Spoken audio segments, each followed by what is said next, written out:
మంది చనిపోతున్నారు, వందల మందికి డయేరియా వచ్చింది అధ్యక్ష. వచ్చినా కూడా వాళ్ళని హాస్పిటల్స్ తరలించడంలో ప్రభుత్వ యంత్రాంగం పూర్తిగా వైఫల్యం చెందింది అధ్యక్ష.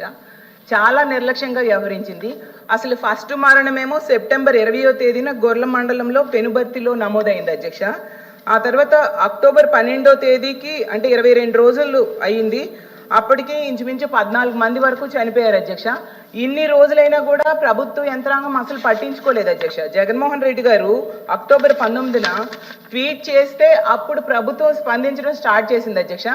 ఈవెన్ జగన్మోహన్ రెడ్డి గారు ఆ గ్రామంకి వెళ్ళి వాళ్ళని పరామర్శించాకే ఆ జిల్లా ఇన్ఛార్జ్ మంత్రి అయినా, హోమ్ మినిస్టర్ గారైనా, లేదా వైద్య ఆరోగ్య శాఖ మంత్రి అంతవరకు వెళ్ళలేదు అధ్యక్ష. అంటే ఎంత నిర్లక్ష్యం ఉంది అనేది అర్థం చేసుకోవచ్చు అధ్యక్ష.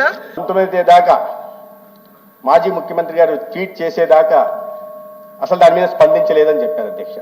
19వ తేదీకి మొత్తం కేసులన్నీ అయిపోయి ఇళ్లకు కూడా చేరారనే విషయం కూడా వాళ్ళు తెలుసుకోవాల్సిన అధ్యక్ష. దాని తర్వాత నిద్రలోంచి మేల్కొన్న తర్వాత అక్కడికి వెళ్ళి ట్వీట్లు చేయడం వల్ల ప్రయోజనం లేదు అధ్యక్ష. స్పందించాల్సిన సమయంలో స్పందించాలి అధ్యక్ష.